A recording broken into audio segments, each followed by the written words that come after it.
Dozens file out of the plane with bags, children, whatever they can carry, taking their first steps back on Venezuelan soil. These are among the first deportation flights from the United States. 242 Venezuelan men, women, and children were repatriated Monday as new images show hundreds of migrants trudging forward into the unknown. It's the third flight of its kind, coming just days after 177 deported Venezuelan migrants arrived back home from Guantanamo Bay. Now we're hearing for the first time about the conditions inside the military base turned detention center.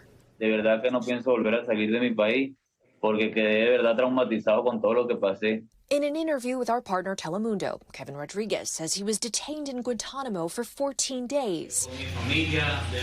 Now reunited with his family in Venezuela, he recalls spending days stuck inside a dirty 9-by-6-foot cell with little food, losing 9 pounds in 2 weeks. Habían hasta telarañas, estaban en muy mal estado esa celda. Eso era lo que más me preocupaba, cuánto tiempo iba a estar ahí, cuánto tiempo iba a estar mi familia sin saber de mí. This is part of our plan to make sure that we're protecting America. The news comes less than a month after DHS Secretary Kristi Noem announced on Fox and Friends that the administration was revoking temporary protected status for more than 600,000 Venezuelans in the U.S. TPS is a federal program that allows people from certain countries to live and work in the U.S. when it's deemed unsafe to return to their home country.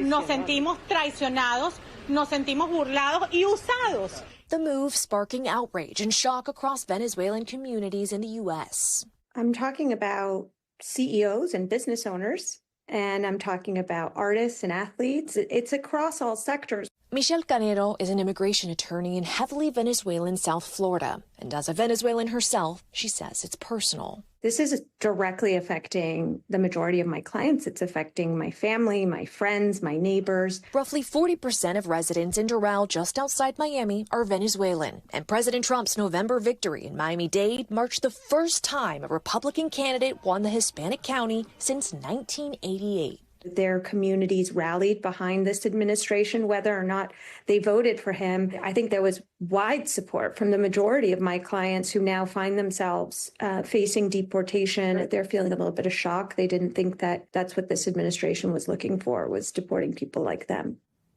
All right, immigration and politics colliding there in that part of South Florida. Marissa Parra joins us tonight live from Miami. Marissa, we understand the decision to reverse TPS for Venezuelans is now being challenged in court. What can you tell our viewers? Right, Tom. Right now, there are 2 separate lawsuits coming from the states of California and Maryland, respectively. And both of those lawsuits seek to argue that ending TPS for Venezuelans is both unconstitutional and racially discriminatory. And they seek to use the president's own words against him in those arguments.